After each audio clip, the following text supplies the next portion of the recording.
Hey class, uh, just wanted to give you some insight into each week's activities. I'm going to be sharing a video each week with you and talking about the learning objectives for the week and just giving you a basic overview of my goals for the week.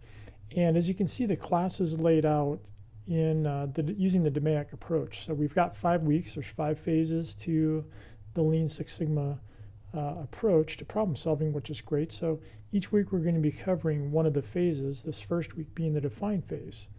So in the define phase, it's really about understanding what it is we're trying to improve. So typically in this phase, we're focused on scoping the project, looking at how we're going to make the business case, maybe going out and interviewing customers, identifying key performance indicators, how we're going to measure the process, establish that baseline. And then ultimately this results in a project charter or project contract where we define what it is we're going to work on and our goals and objectives for the project. So that's really one of the first key milestones in the Lean Six Sigma process, is establishing that project charter.